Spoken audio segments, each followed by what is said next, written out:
You are a self-described democratic socialist. Do you think that billionaires have a right to exist? I don't think that we should have billionaires because, frankly, it is so much money in a moment of such inequality. And ultimately, what we need more of is equality across our city and across our state and across our country. And I look forward. By the way, that's, again, perfect response, and also an incredibly popular position. Welcome back. A stunning political upset this week in the race to lead America's biggest city. 33-year-old Democratic Socialist and New York State Assemblyman Zohran Mamdani is poised to win the Democratic primary for New York City, beating out former Governor Andrew Cuomo. He's now set to head to the general election, but his likely primary win is already sending shockwaves through the Democratic Party. And joining me now is Zohran Mamdani. Mr. Mamdani, welcome to Meet the Press. Thank you so much. It's such a pleasure to be here. Thank you for being here. We really appreciate it. There is so much to discuss. We have to start with your remarkable victory in the primary for mayor. You're 33 years old. As I just said, you started out at close to 0% in the polls, Mr. Mamdani. You came back to topple one of the biggest names in New York politics, Andrew Cuomo. What was the secret to your success? Do you think it was your message? Do you think that voters were voting? One of the things that I think is good, personally, is that they're asking Mamdani directly what caused his victory. The reason why I find it frustrating, or the reason why I think this is good, is because overall there's a lot of like people taking credit over what caused him to win, and these are mostly like the DC consultant class that is running their mouths and claiming that the reason why Zohran won is because his policies. It's not because of his policies, but because he actually was on board with the abundance mindset, or the reason why Zohran won is because he had a joyful campaign, or because he did social media. No, those are all, especially social media, played a big role in this. But very obviously, a major part of his victory was his policies and his massive turnout machine. Zohran Mamdani had 50,000 door knockers, dude. Are you kidding me? That's like a percentage of the overall vote. Like, that's significant. That is incredibly significant. Here is me jokingly responding to Donald. You guys met him already. Boringstein is like Zohran's cinematographer. He was you probably saw him while we were live streaming. He was in the background also filming. Representative Rua Roman says, it's not just Zohran's videos that won the primary. If you don't have a serious ground operation, you will lose, even with the most viral videos. A viral video does not make a movement. His media team is amazing, and they deserve all the flowers, and the rest matters. Donald said, going to keep hammering this home. The field operation on our campaign was the greatest since Obama 08, and if adjusted to scale, far and away the most impressive field operation in the 21st century American politics. Understand. Ladies and gentlemen, understand something. The person who is saying that is quite literally the person that is the person who's saying that is the person who should be saying, no, it was the videos. I'm the kingmaker, okay? Because he's literally responsible for half of the social media. He's responsible for the cool movies that they shot the entire campaign. And he's the one saying that's not the case. It's not just like the social media or whatever. It unironically is the turnout. It's the turnout machine that they had. And the only reason why the turnout machine was the way it was is because of the policies. Okay? You can't have a turnout machine like that. You cannot have a turnout machine like that without the policies that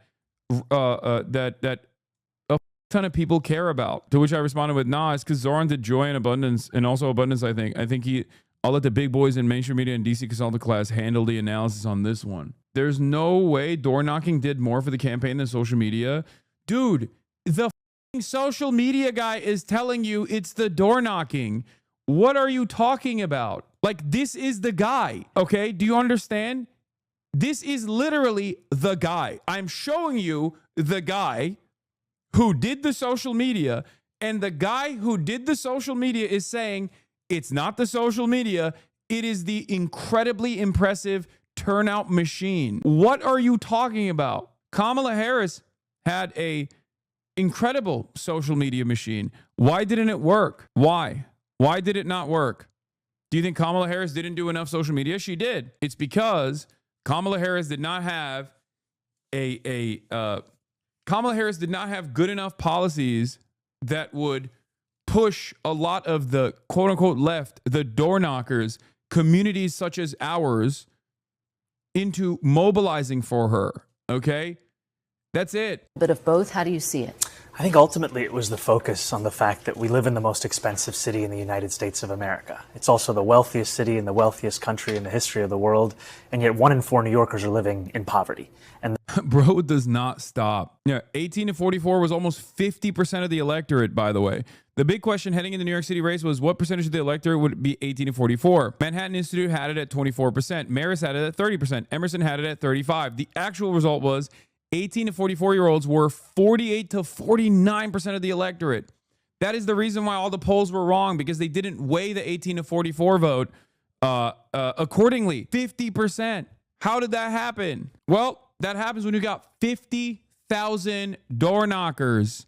Okay, I checked this roughly against the voter file. My firm uses some noise created by birth dates and such, but 2024 G based on age right now, 18 to 24, 176,000, 25 to 29, 237,000, 60 to 64, 238,000. Target early data implies more 18 to 29 Democrats voted in the mayoral primary than the 2024 general. More 18 to 29-year-olds that are registered Democratic Party voters voted in the New York City mayoral primary than they voted in the general. The general election for the president. That's why I said Zohran Mamdani was able to actually do the Bernie method successfully, because the Bernie method was supposed to be this tremendous turnout of the youth vote, which is hilarious to say 18 to 44 is the youth vote, by the way, but it is because of how old the voters are in general.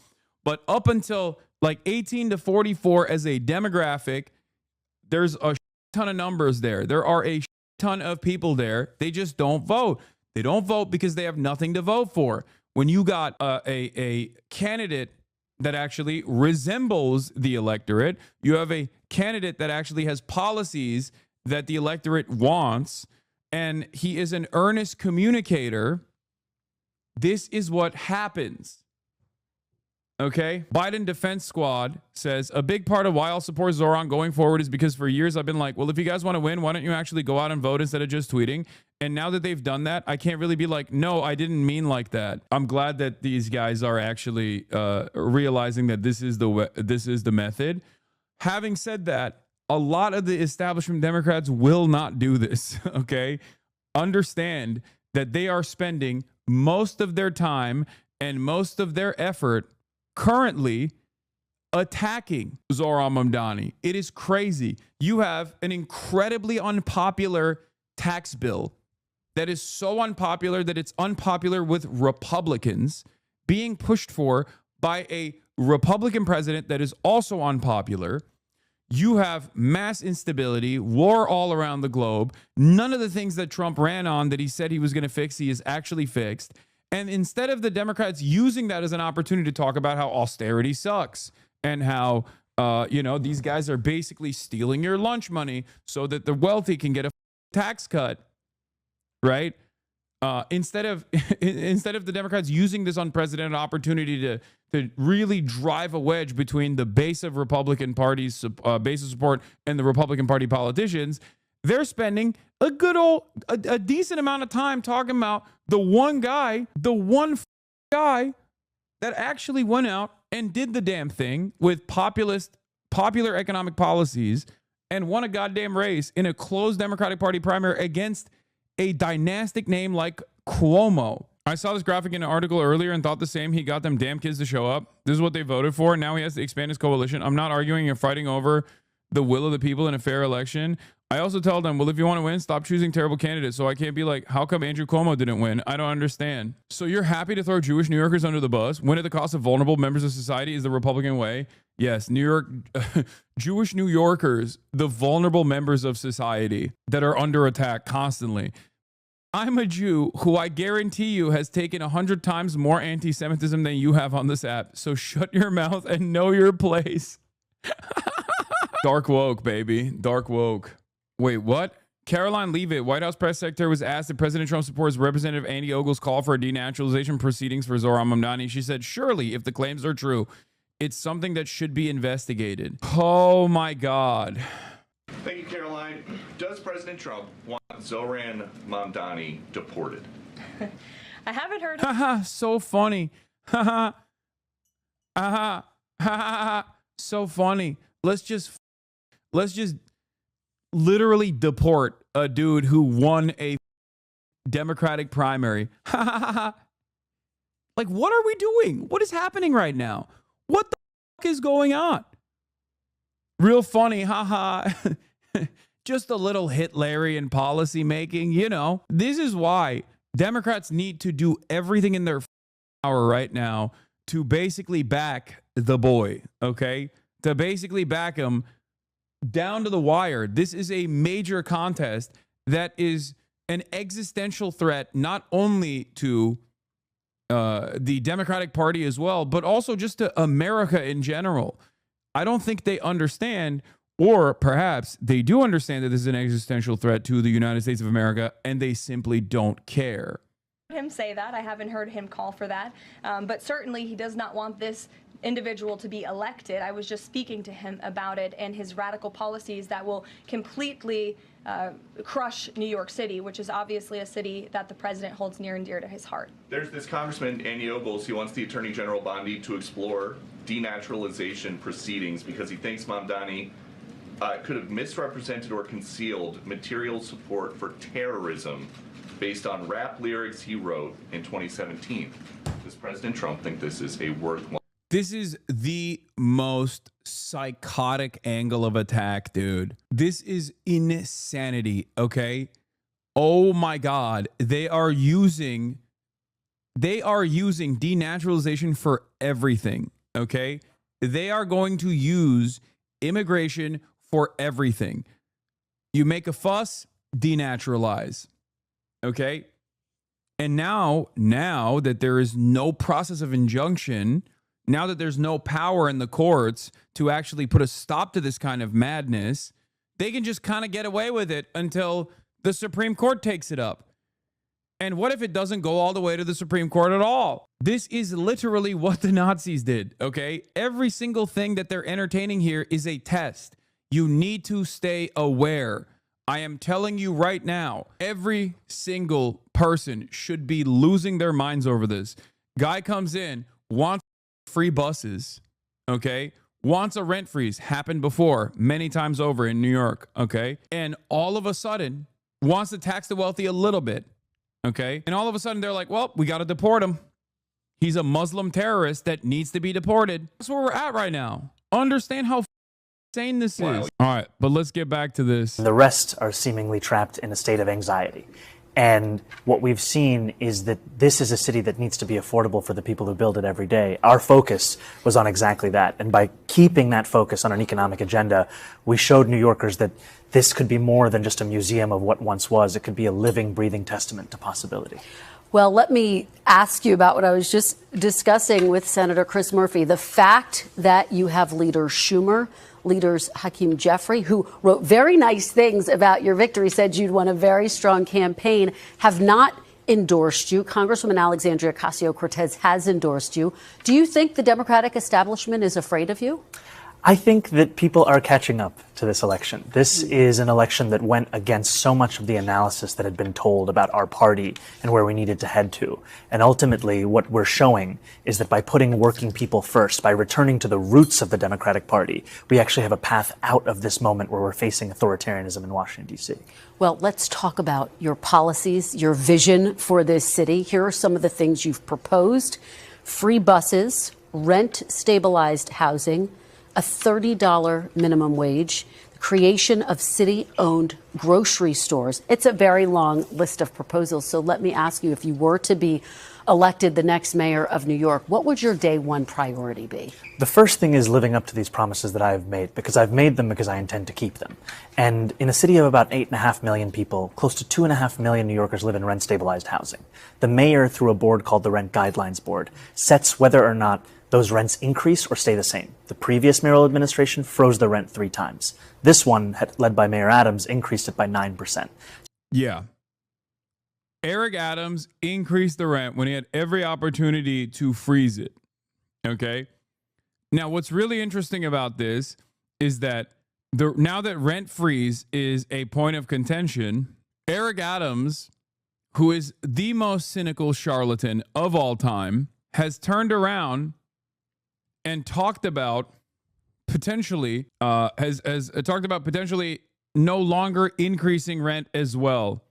He just released literally released a statement saying, we're just going to do the minimum rent increase this time around, or something like that. Oh, here it is. Here's the statement from Eric Adams.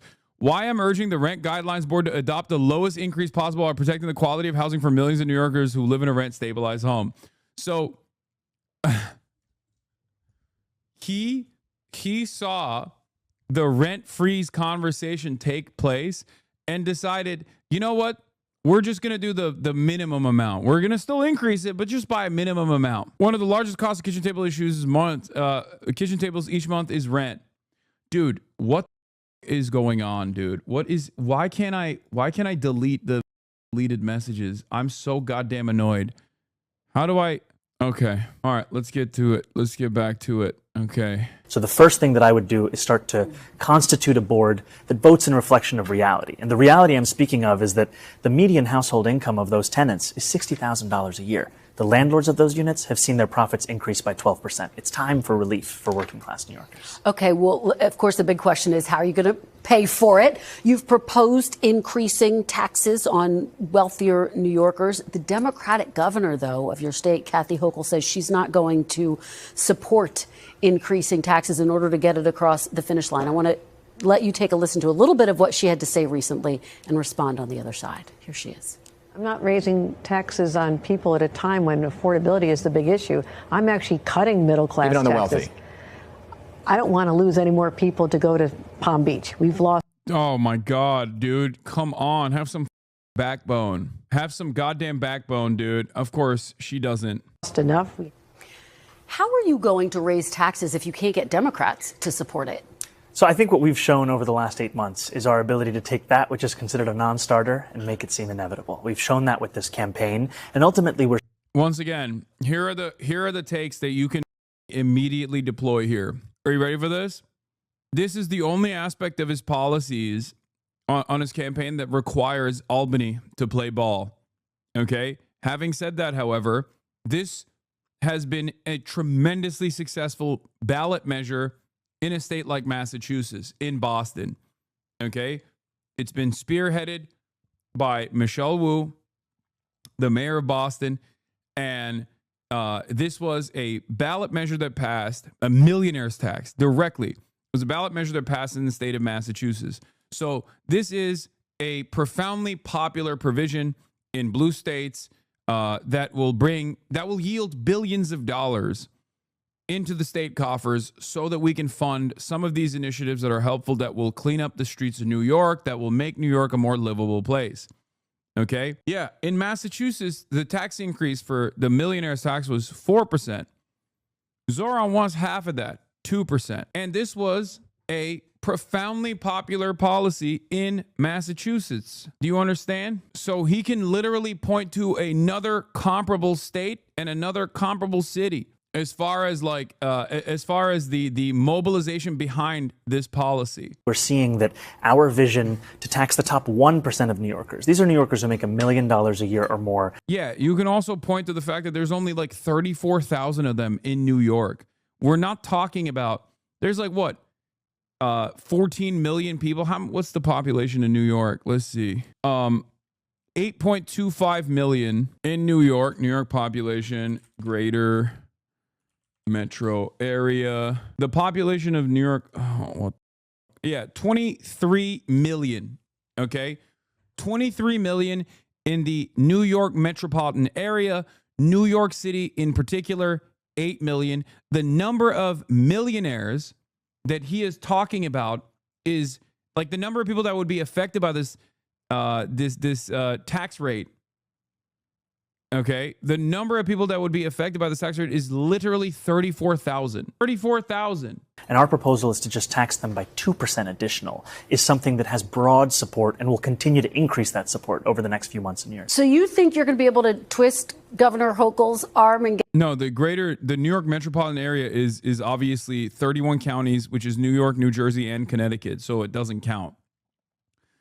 New Jersey and Connecticut won't count. But I'm saying that, like, New York City is 8 million, and this is out of 8 million people, it is 34,000 people that he's talking about that would be impacted by this tax. Get her to support raising taxes. I mean, what about the fact that she says she's concerned New Yorkers might leave? They might go to Florida. I think it's time for a leadership that doesn't twist arms, but rather builds partnership. And I'm looking forward to having that with the governor, because ultimately my policies, my vision, it's driven by an assessment of what's actually happening. The Fiscal Policy Institute found that the top 1% of New Yorkers leave at 1/4 the rate of other income groups. And when they do leave, the AI response from hold on. One out of every Bloomberg has an article on this. The number that they have is like 34,000, I think, that they said would be impacted by this tax. But Bloomberg is saying it's 300,000. But I don't think that's the case. I think this means like people that are working in New York in the greater metropolitan area. That number is probably around 350,000.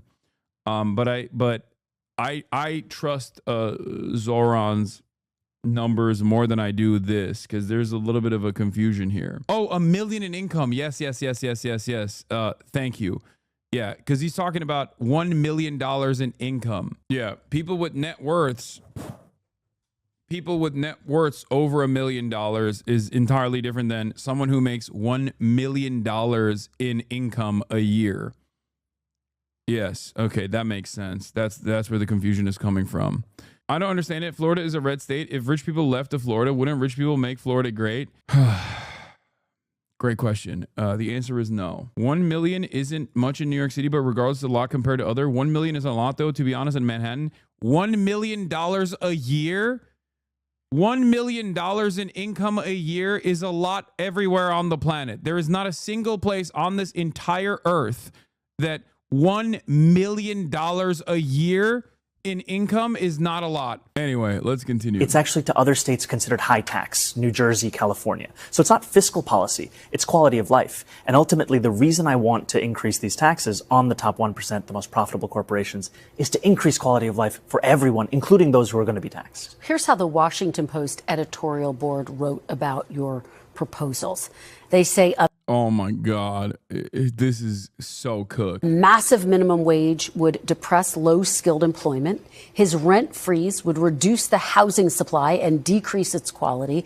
Cutting bus fares would leave a transit funding hole that, unless somehow filled, would erode service. Meanwhile, the grocery business operates on thin margins, and his plan for city-run stores would probably lead... Wow, I can't believe Jeff Bezos' newspaper that endorsed Donald Trump, by the way, at the direction of Jeff Bezos, unironically. Like the post Jeff Bezos Trump endorsement Washington Post's editorial board is against a socialist who is advocating for the most modest, the most doable increase in social safety nets. Color me surprised. Oh boy, am I shocked. Wow, shocked, I tell you. This is the most shocking thing.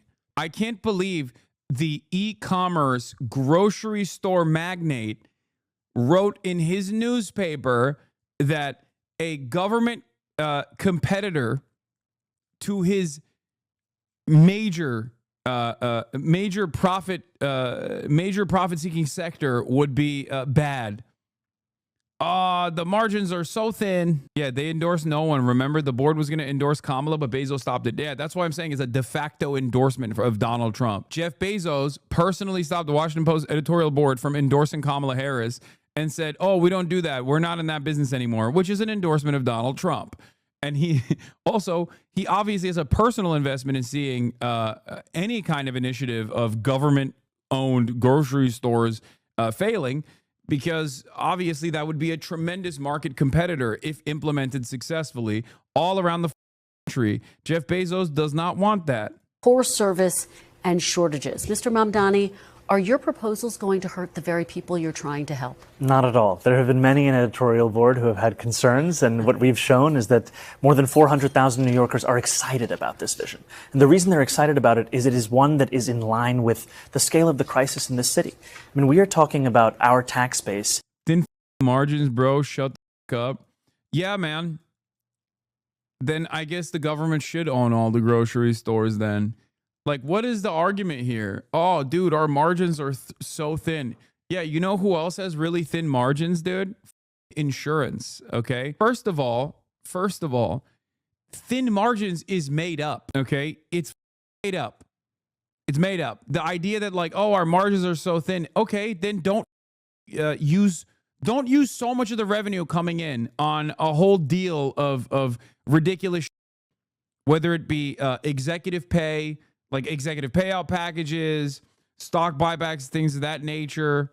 Okay. There are so many things that companies do in terms of lobbying expenditures and all this other stuff that they could actually dial back from, but they don't.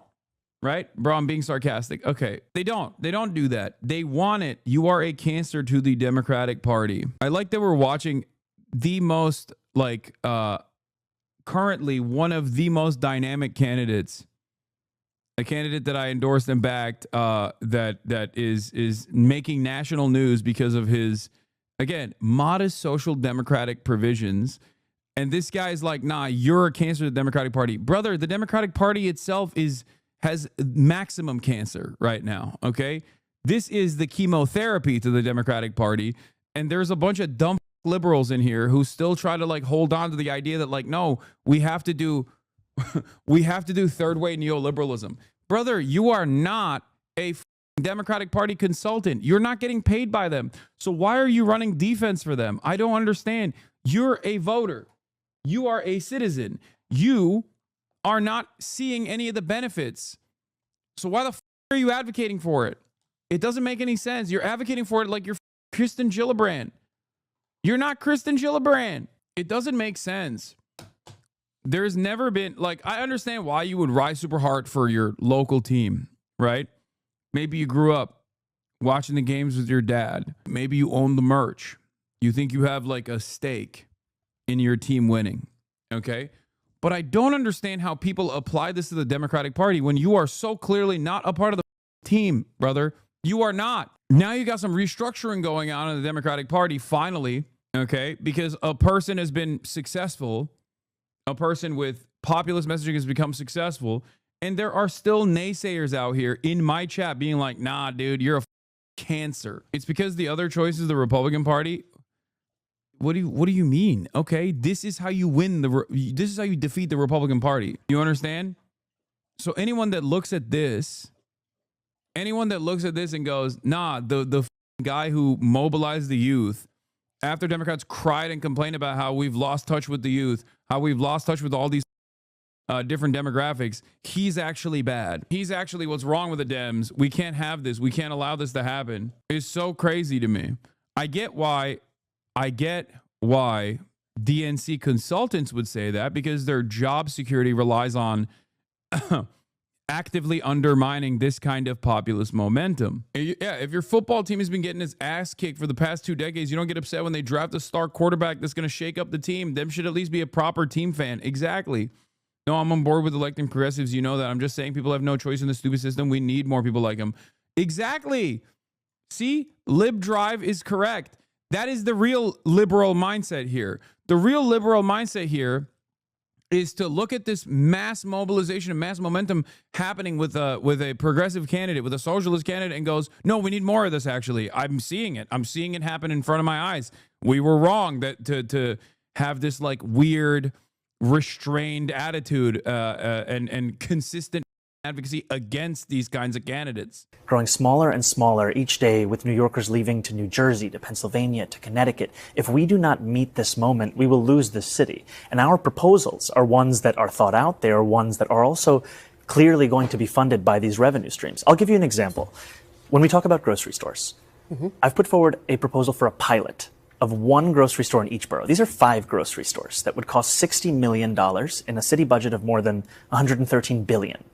And ultimately, the reason that we are so excited by them is we've seen that they've worked in Kansas. We've seen that when a feasibility study was done in Chicago, it was shown to be something that was not only feasible, but pressing and urgent in an urban setting. And finally, it costs less than half of what the city's already set to spend on subsidizing corporate supermarkets without any guarantee of cheaper prices, any guarantee of collective bargaining agreements, or that they accept SNAP or WIC. Well, you take me to my next question about grocery stores. Some executives, including one of the top grocery stores owners, billionaires, threatening to shut down his supermarket. Great. That's amazing. That means the city can take over these grocery store chains that I guess are about to close down. Go ahead, make my day. You know what I mean? We'll take it. In the city, John Catsimatidis, who runs Gristedes grocery chain. You're probably very... Yeah, the Gristedes grocery chain, as far as I understand, is like already at the brink of insolvency too. What is the name of it? Gristedes Supermarket. Gristedes. Catsimatidis considers buying embattled rival grocery chain. John Catsimatidis is still carrying a torch for rival grocer Fairway Market, the Post has learned. Catsimatidis, who owns Gristedes Supermarket, has had recent informal discussions with Fairway owner GSO Capital Partners about buying the embattled chain, he told the Post. This was in 2017, okay? They wanted to buy another rival grocery chain and expand their operation, and now they're talking about leaving New York City. They are not doing that, okay? They are not doing that. By the way, the embattled rival grocery chain, Fairway Market, has had numerous bankruptcies at this point. They've had numerous bankruptcies since then. 2017 is when they wanted to buy it. In 2020, they also were bankrupt, the rival grocery chain that they're talking about. In the wake of Fairway's bankruptcy, there's been one looming figure making a mess out of grocery stores, private equity. Cleanup on aisle 11. Private equity's rolling grocery store bankruptcies. Okay? They bankrupt almost because they can't do business margins, by the way.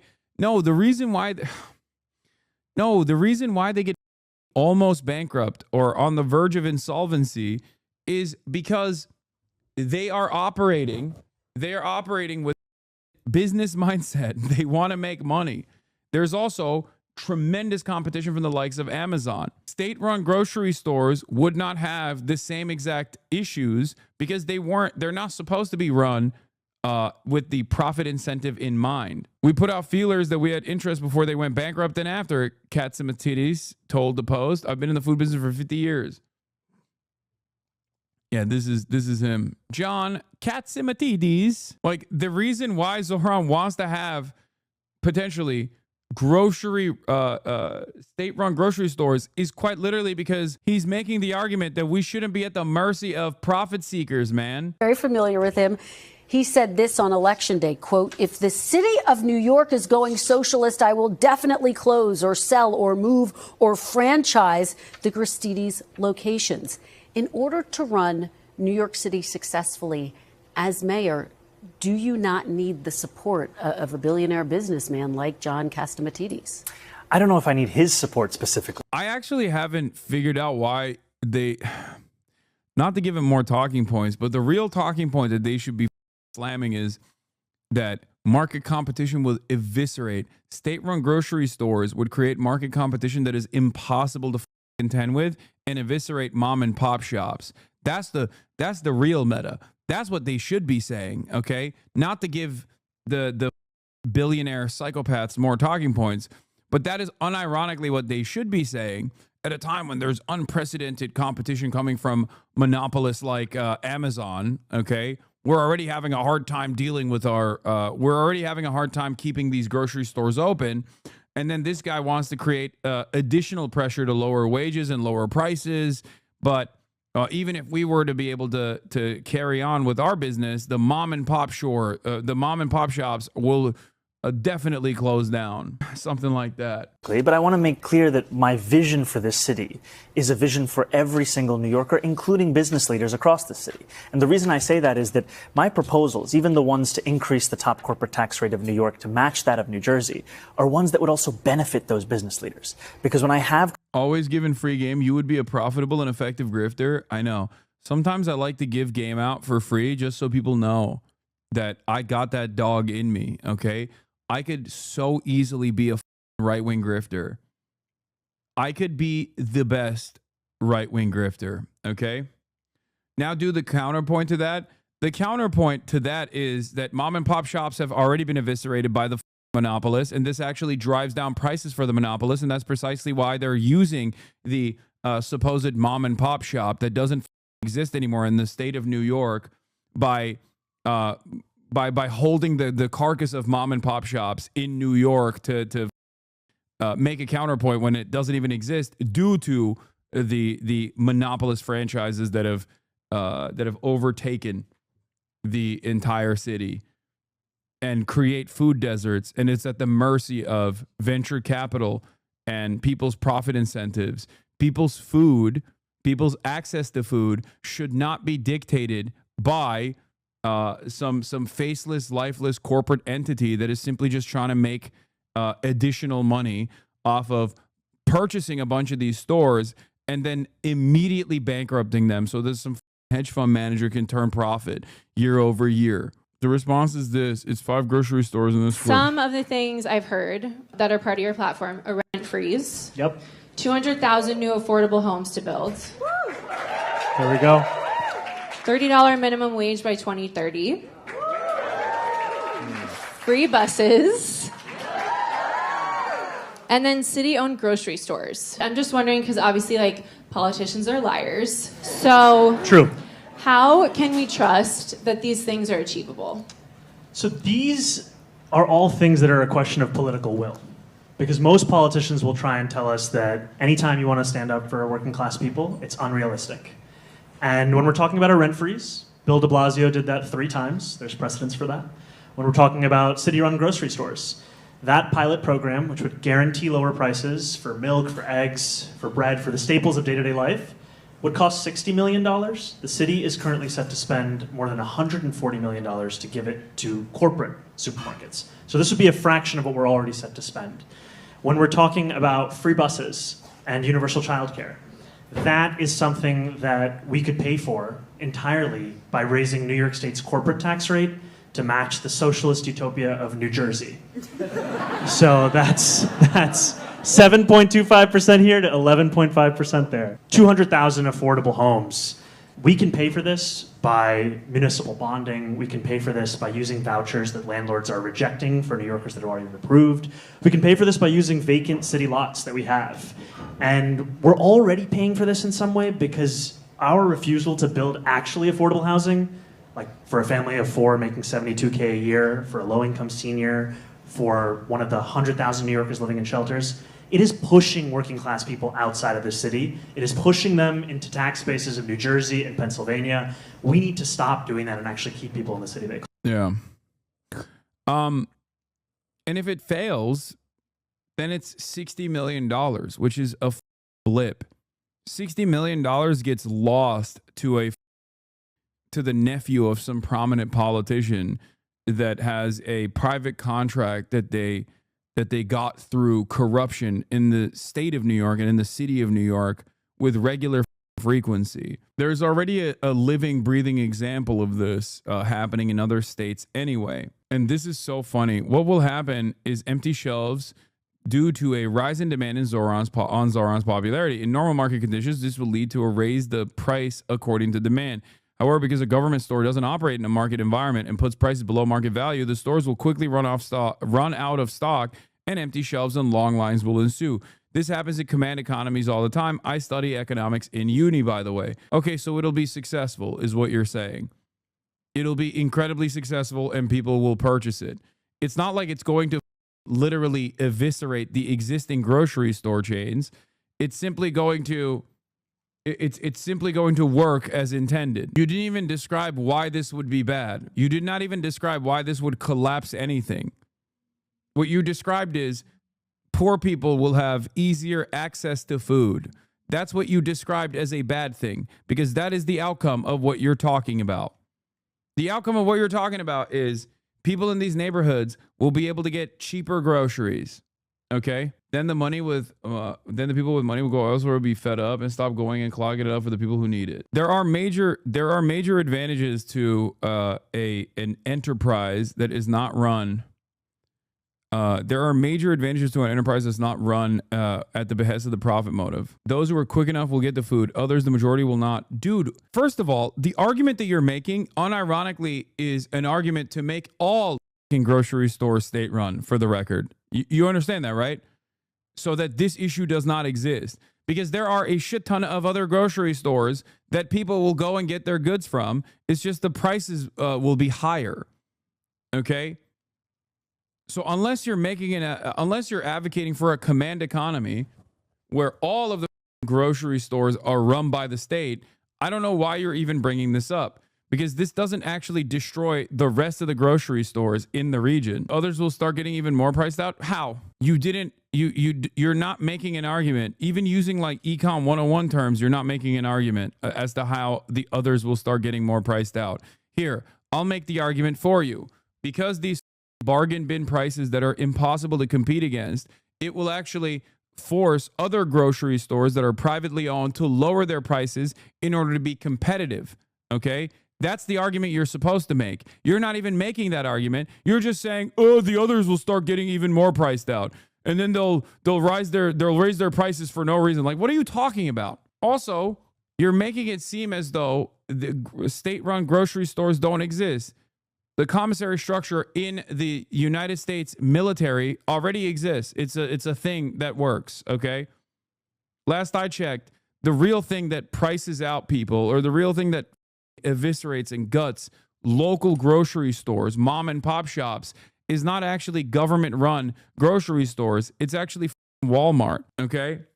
This, unironically, is a way to try and combat against Walmart. It's a way to try and combat against the massive grocery stores. The difference between a state-run enterprise like this as opposed to Walmart, however, is that Walmart comes in with much cheaper prices. Walmart also will hire a bunch of people. It's more efficient, and then it will suck up the entire demand in the region. And then once it's no longer profitable, as they have done so in West Virginia, for example, they'll off. Do you understand? And then now you have an area where there's no business anymore. Now you've created a food desert. State-run enterprises, on the other hand, have a duty to offer these things, to offer these goods, to offer these commodities to their citizens, and therefore will not go away. If what you're saying was true, then food banks would destroy the grocery stores. So Walmart is better in real competition than the mom and pop shops, I guess? What? Walmart is better in terms of competing against mom and pop shops? Yes. Just like Amazon is better than all of the other alternatives, and they are the reason why these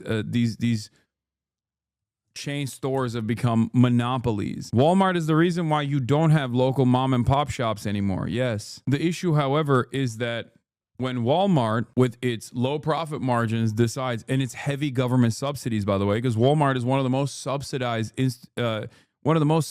enterprises, perhaps around the world, that is privately owned and not owned by the government directly. Okay, when Walmart, even after all of that, when Walmart decides I'm not making enough money, they just drop it. They just end that chain. They end their franchise. They end their operations in the region, leaving that region with no alternative. The job of the government is to uphold free market competition in a civil way. No, it's not. You are a neoliberal without even realizing that you are a neoliberal. This mentality is precisely the reason why the government does subsidize Walmart. This is the outcome. The job of the government is to uphold free competition.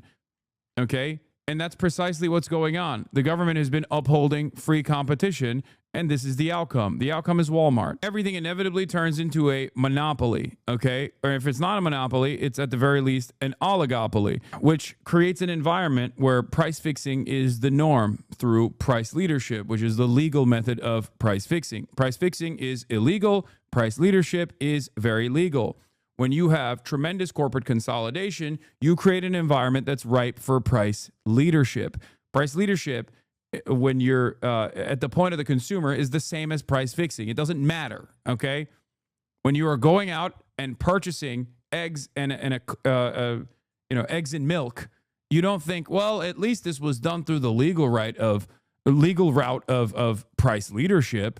So if monopolies are going to happen, I would rather have the interests of the population in mind rather than the interests of a couple faceless, lifeless capital owners in mind. You are arguing about a fantasy while simultaneously saying we need candidates to do that.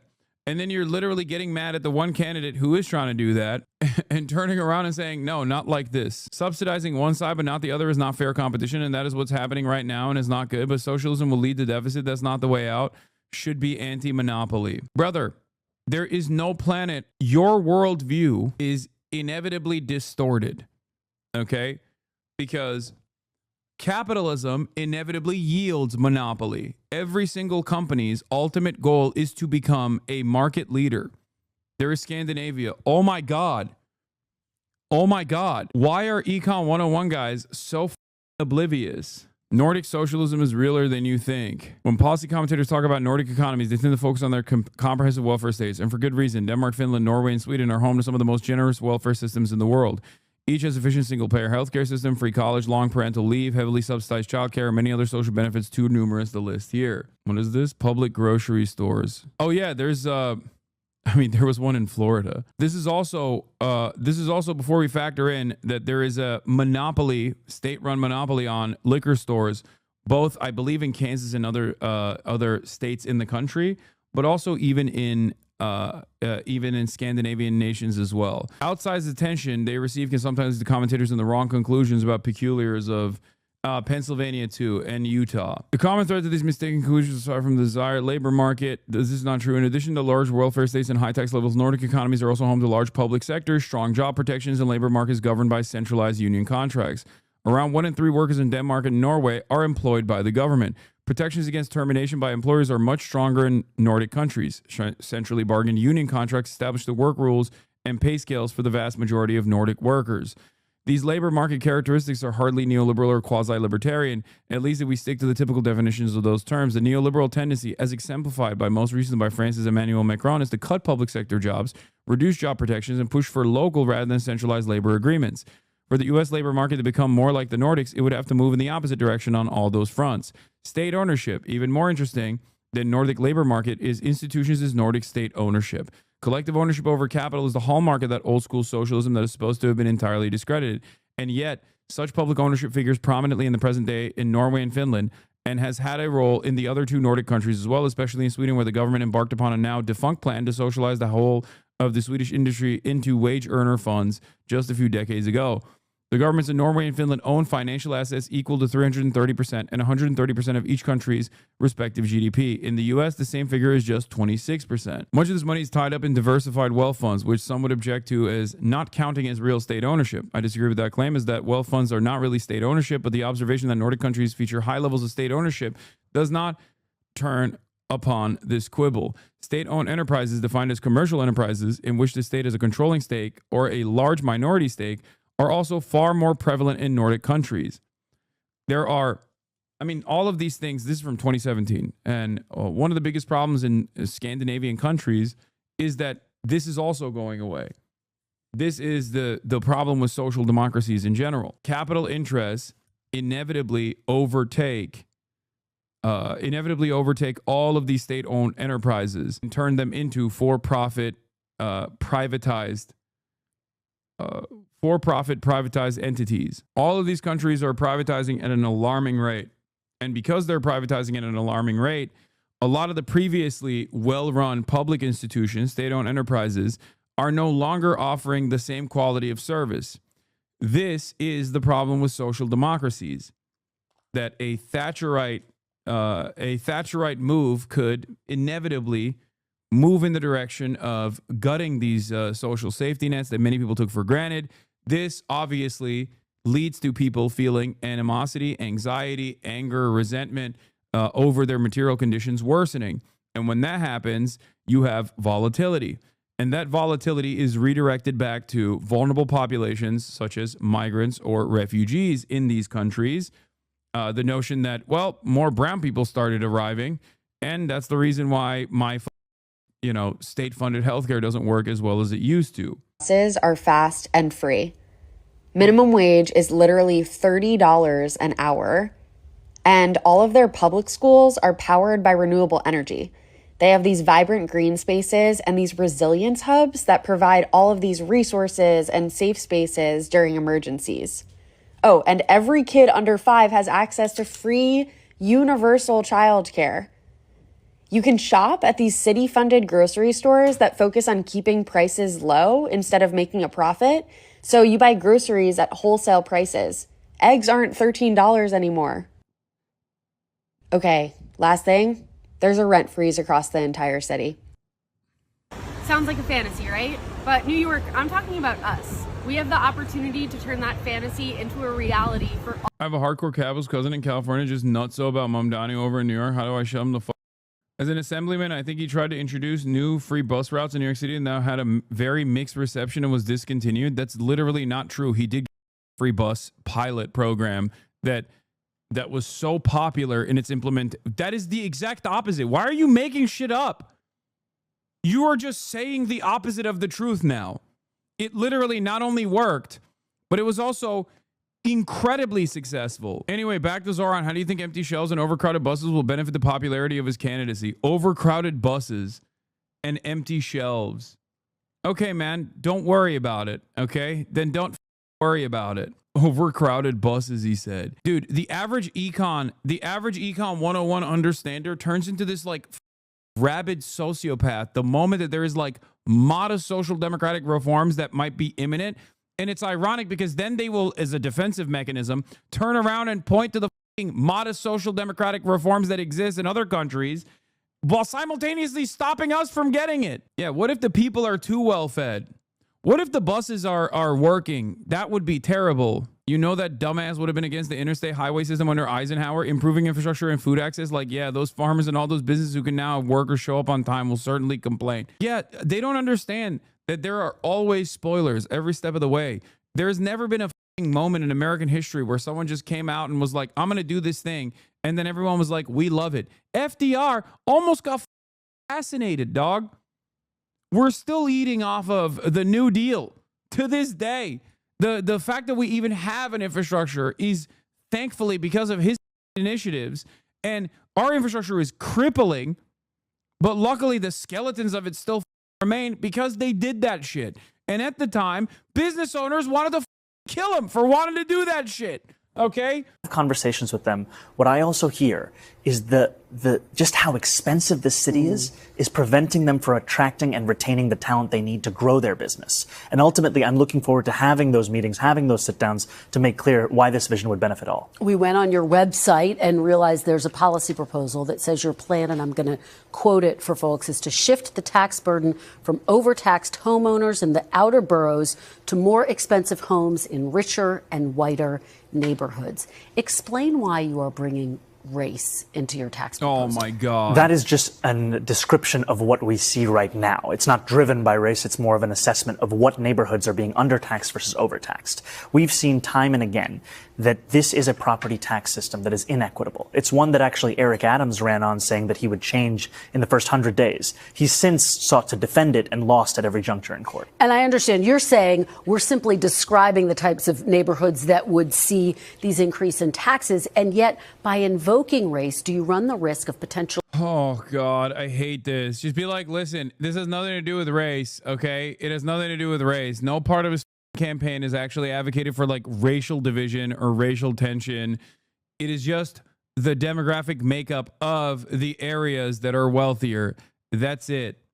And he did do that. He already said this. He already said that, but it doesn't matter. She's like, nope, don't care. I'm going to keep hammering cynically against you. Actually alienating key constituents. I think I'm just naming things as they are. And also, white people voted for him. Yo, Zohran, don't back down. Tell her how white people love you, okay? That's right, white men. White men powered his candidacy, okay? Be like, listen, clearly they don't give a because they're not living in the richer and whiter neighborhoods, it seems, okay? That's right. Just talk to them. Tell them how it is. And ultimately, the thing that motivates me in this is to create a system of fairness. It is not to work backwards from a racial assessment of neighborhoods or our city. Rather, it's to ensure that we actually have an equal playing field. And right now, what we see with the property tax system is one that is overtaxing a number of New Yorkers and undertaxing. I don't think he will focus on the white base because he's trying to foray the black vote, I think the black vote is not even the black vote. The black vote that we're talking about is specifically the Democratic Party, the resilient Democratic base that listens to the turnout machine.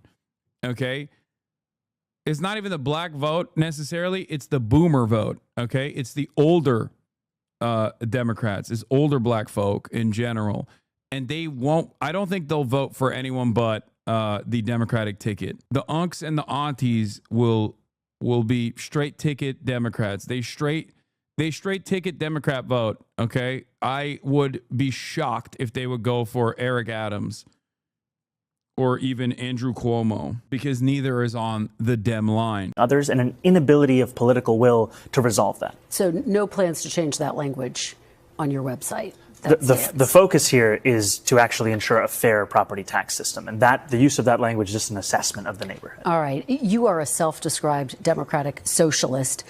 Do you think that billionaires have a right to exist? I don't think that we should have billionaires because, frankly, it is so much money in a moment of such inequality. And ultimately, what we need more of is equality across our city and across our state and across our country. And I look forward. By the way, that's, again, perfect response and also an incredibly popular position. Let me tell you something, okay? Americans have surf mindset. They think like, oh, one day I'll be a billionaire. One day I'll be a millionaire, they say, right? But even Americans who are like, one day I'll be super rich, even they kind of understand that like this billionaire shit's gotten out of control. This doesn't mean that you're gonna, make a new system where there's no billionaires. It's not gonna happen. China has billionaires, okay? As a matter of fact, more billionaires than we do. So I think saying yes to that isn't necessarily a bad thing at all. It's not. Nobody likes billionaires. Everybody understands that they contribute to tremendous income and wealth disparity in this country. Forward to work with everyone, including billionaires, to make a city that is fairer for all of them. Well, let me ask you about what Donald Trump, the lib whisperer, is making the Vox.com article heads and the media, the Mediaite people into socialists at this point. Mamdani on Trump calling him a communist. I've already started to get used to the fact that the president will talk about how I look, how I sound, where I'm from, who I am, ultimately because he wants to distract from what I'm fighting for. I'm fighting for the very working people that he ran a campaign to empower that he has since betrayed. Oh yeah, this was funny. I saw this. Dudes who make $32K a year reading this. Zohran Mamdani, I don't think that we should have billionaires. We need billionaires. Every blue check mark. But I was going to be a billionaire any day now. President of the United States has had a lot to say about your campaign. He called you a communist. Because he's the president, I want to give you a chance to respond directly to him. How do you respond? Are you a communist? No, I am not. And I have already had to start to get used to the fact that the president will talk about how I look, how I sound, where I'm from, who I am, ultimately because he wants to distract from what I'm fighting for. And I'm fighting for the very working people that he ran a campaign to empower that he has since then betrayed. And when we talk about my politics, why would black people have to vote for him, though? What do you mean have to? We're talking about a very specific demographic of voters. We're talking about older. We're talking about the boomer black vote, okay? The boomer black vote is one of the most reliable Democrat Party voting bloc out there. My speculation, my assumption is that they will go straight ticket Dem in the general race. And who's the Democratic candidate? Zohran Mamdani. You know, I call myself a democratic socialist in many ways inspired by the words of Dr. King from decades ago, who said, call it democracy or call it democratic socialism, there has to be a better distribution of wealth for all of God's children in this country. And as income inequality has declined nationwide, it has increased in New York City. And ultimately, what we need is a city where every single person can thrive. All right. Stay right there. We are going to take a quick break. More of our exclusive. Don't show the TikTok marks as this. Dude, why would you ever in a million years care about that? Please stop, okay? Anyway, here is the Pod Johns kind of turning heel here, okay? This is impactful because I feel like a lot of the DNC consulting class does take their notes from these guys. They are very much, and they might get mad at me for saying this, but they are very much a part of the establishment. They are the establishment. So let's hear what they have to say. Donald Trump tried to steal the last election. When he failed, fomented a violent insurrection against the Capitol. Cops were brutally assaulted. They tried to kill members of Congress and his own vice president. He then wins the election, pardons the people who violently assaulted cops. And what we've had, at least at the... It's wild. Dude, look. No, dude, don't say still on January 6th. It is a wild thing that January 6th was successful. Okay? Come on. You don't have to be a liberal. It didn't work to actually stop the process, this otherwise symbolic like vote certification process, and then implement Donald Trump as the actual rightful leader of the throne. But the reality that he was able to do this and then not withstand significant penalties and then win the election and then turn around and pardon all of these people. It's insane that like America broadly looked at that and was like, that is the appetite I have for destroying these institutions. There's a lesson to be learned from that. Beginning of the administration is some Democrats being like, I'll work with them where it makes sense. I'll vote for some of his nominees where they're good. And then now we're like, oh, but if it's the mayor of New York City who wants to give people free buses and rent control and has said that he doesn't know if he's going to police the term globalize the intifada, even though he doesn't use it, which is admittedly a dumb answer. But for him, I don't think it's a dumb answer. We're going to say absolutely not. This is very concerning. I can't do it. But for Donald fucking Trump, be like, well, I'll work with them where I can. If you are more concerned about a Democratic socialist in City Hall than a fascist in the White House, you're not living in the right times. At least they bring it back. Yeah, it's wild that Eric Adams won the Democratic primary in 2021 by 0.7%, and the consultant and leadership class were saying things like this about him. Interesting that when Zohran wins by 18%, they're skeptical, almost like there is an ideology underpinning their objective analysis. It's probably foolish to think a New York City mayor will successfully translate into being a national political figure, but I still think Eric Adams would be in my top 5 for who will be the next Democratic presidential nominee after Joe Biden. This was Nate Bronze. How long before Fox News unironically says this? Mamdani set to deny billionaires of their biblical homeland of Manhattan. I mean, they are kind of saying that. They're kind of saying that right now. They're implying it. And it's not just Fox News that's saying that. It's liberals that are saying that too. Conversation with Zohran Mamdani when we come right back. Stay with us.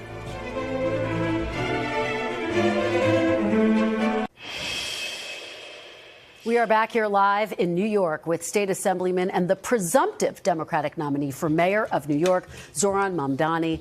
Thank you so much for sticking around for more questions. Let's talk about immigration, deportation.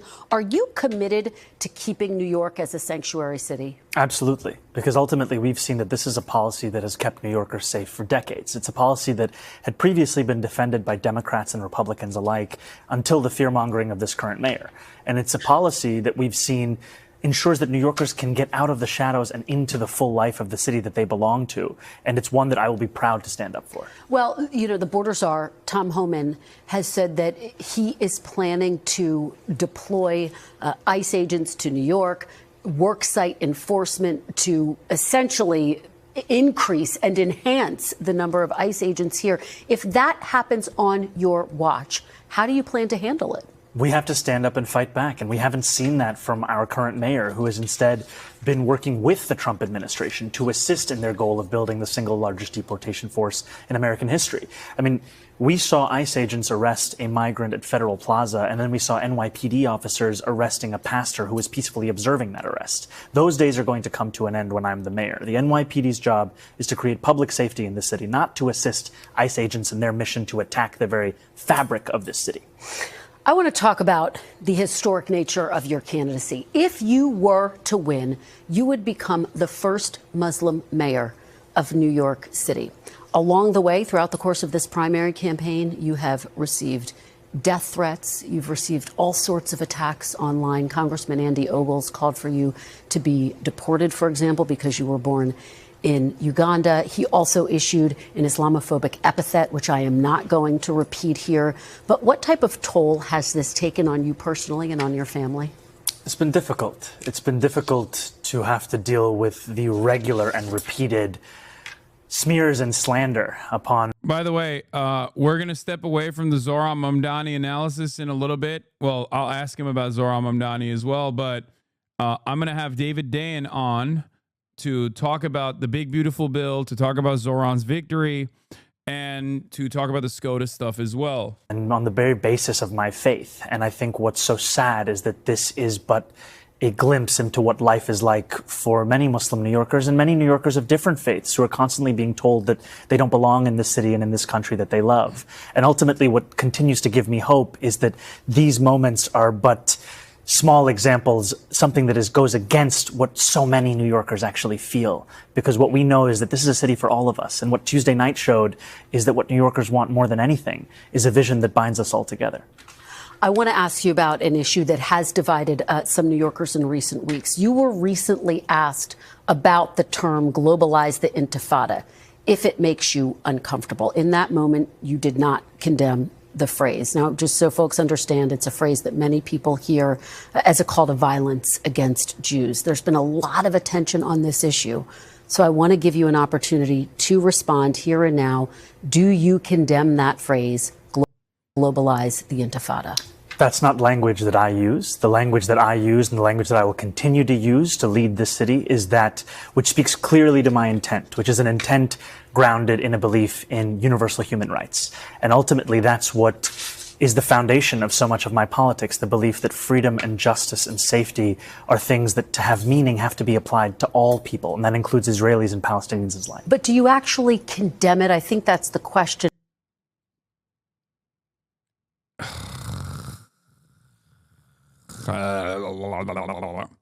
What difference does it make? Let's say he says no. Or let's say he says yes. He says yes, you're still going to keep bullying him and be like, well, your supporters say it. Okay. If he says no, you're going to keep bullying him and say, oh, well, don't you think it's a violent thing to say? Don't you think it's a violent thing to say? It's like, I hope he reframes the question around the humanity of Palestinians here, because that's the most prescient way to deal with this, okay? That's the most successful way to just go and be like, you want to have a conversation about how Arabic words scare people, okay? At a time when everyone in America has seen little children blown up with our taxpayer-funded weapons at a time when we should be spending all this money on fixing our roads, dealing with the homelessness crisis in American cities. Nobody cares. No one cares. It's like, stop. The violence of words is being discussed at a time when the real violence that is happening over there is only happening because of the structural violence of poverty that we have implemented in this country. We can't spend any money on ourselves because we have to spend all that money children over there. And the outstanding issue that a number of people, both of the Jewish faith and beyond, have Do you condemn that phase, globalize the intifada, which a lot of people hear is a call to violence against Jews? I've heard. Aren't they just trying to get Mamdani to accept responsibility for racist fears by asking that question? Like the question assumes that he already agrees with it. Yes, I have the congressperson doing this, by the way. Civilized people in America don't eat like this. If you refuse to adopt Western customs, go back to the third world, says Congressman Brandon Gill. This is some real freak shit, dude. Actually some freak. From many Jewish New Yorkers who have shared their concerns. Wait, he's married to an Indian lady, I'm pretty sure. Brandon Gill is. But I don't even know if, I'm sure there's certain Indian cultures that will eat like certain foods with their hands. I don't know. I don't know. I just don't understand why this is a big deal. Who gives a His father-in-law. Wait, Dinesh D'Souza's daughter? He's married to Dinesh D'Souza's daughter? First of all, every culture has hand food, okay? Every culture. How do you eat a hamburger, dumbass? How do you eat a pizza? How do you eat a taco? Okay, you eat it with your hands. The only difference in this circumstance is that this is like food that Westerners eat without their hands. They eat it with the utensils. That's the only reason why people are freaking out about it, okay? Yeah, things are going so well for the anti-Mamdani camp that they're now resorting to criticizing the way he eats food. Zohran should go eat pizza with a fork and knife while Subway serving just to piss everyone off. It's so funny that Zohran clearly uses cutlery to eat food all the time to the point of using it to eat a burrito on the subway, but he eats with his hands on camera like the costume performance thing for white people to find him exotic.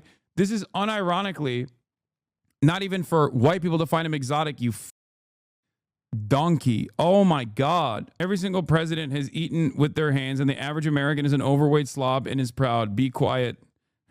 Latinx. Latinx. Hit him with the Latinx. Anybody who eats with their hands like this should be barred from ever being allowed in American politics. Whoever said he's married to Dinesh D'Souza's daughter is fucking wrong. What the daughter is the leader for Women for Trump and Mamdani. Wait, what? No, dude. What are you talking about? No, they said the Texas Congressman Brandon Gill is married to Dinesh D'Souza's daughter. They're literally right. Danielle D'Souza. The goat Normal Finkelstein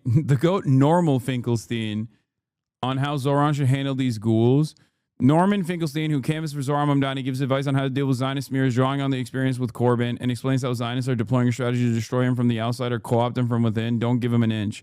Yeah, I mean, I already covered this. Yeah, Bill de Blasio was skewered alive for eating a pizza with a fork. None of this shit matters, okay? I can't even believe we're entertaining this. God, especially in light of the horrific attacks that we saw in Washington, D.C. and in Boulder, Colorado, about this moment of anti-Semitism in our country and in our city. And I've heard those fears and I've had those conversations, and ultimately they are part and parcel of why in my campaign I've put forward a commitment to increase funding for anti-hate crime programming by 800%. I don't believe that the role of the mayor is to police speech in the manner especially of that of Donald Trump, who has put one New Yorker in jail who's just returned to his family, Mahmoud Khalil, for that very supposed crime of speech. This is a great way to restructure the conversation in a way that like appeals to liberals as well. He's basically politely saying, why are you doing the same thing that Trump is doing? To me, a Democrat. Why are you at NBC News, a liberal media outlet, doing the same thing that Donald Trump is doing? Are you not a Democrat? Are you not a liberal? Do you not care about liberal values? It's a good deflection mechanism, in my opinion.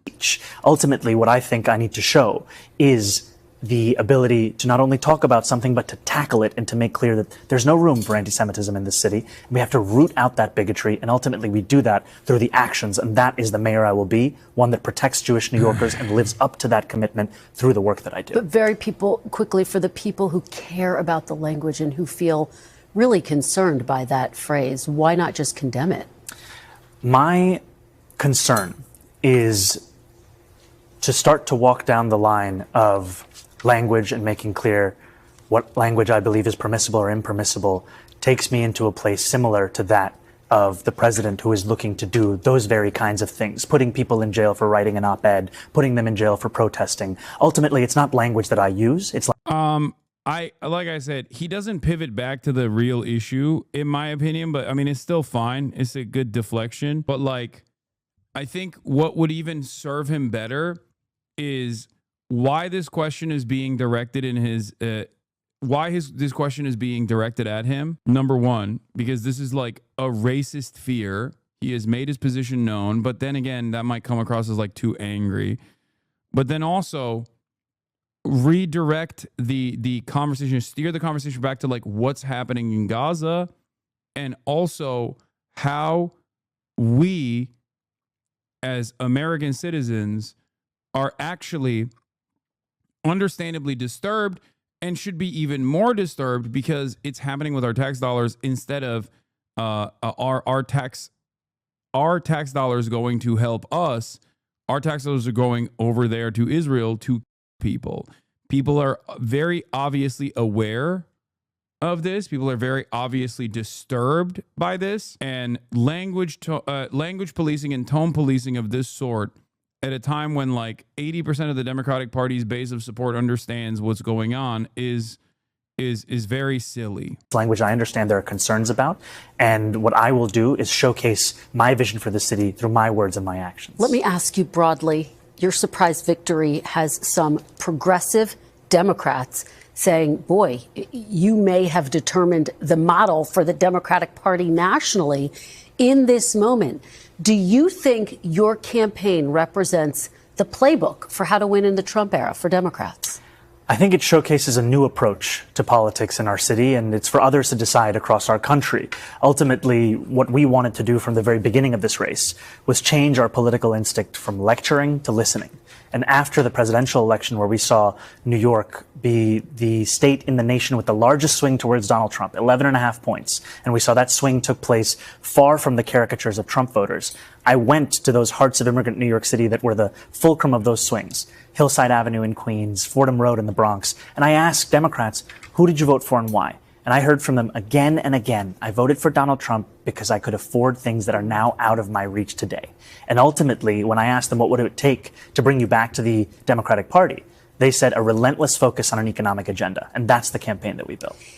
Do you think that your apparent victory is a sign that there is an appetite for young progressives like a Congresswoman Alexandria Ocasio-Cortez to run for president in 2028? It's an honor to be endorsed by Congresswoman Ocasio-Cortez and to have been represented by her for so many years, because she's showcased so much of what we're trying to do in this campaign. The ability to not only stand up and fight, but also to win. And ultimately, what people want to see is someone who doesn't just believe in something, but can deliver on those things. And now, especially more than ever, we need to be a party that's not just against Donald Trump, but also for something. And our campaign was for working people, for bringing dignity back into those lives. And that's what the Congresswoman has showed time and again. I can't let you go without doing a little bit of local politics. Please. So Mayor Eric Adams already in the general election as an independent candidate. We're waiting to see if Andrew Cuomo officially throws his hat into the ring. Do you think you can win if the two of them are in the race? Can you beat both of them? Absolutely. We can beat anyone that's in this race, because what we've shown is that this is a campaign that has the support of more than 400,000 New Yorkers. In the first round of Tuesday night, we got more votes than Eric Adams did by the last round of 2021. And ultimately, it's a referendum on how he made this city so unaffordable. For too long, politicians have pretended to simply be bystanders to a cost of living crisis. They've actually exacerbated it. And our vision is one that will respond to it and make this a city affordable for every New Yorker. I will say this much. He doesn't get jammed up with the anti-Semitism shit, which is awesome.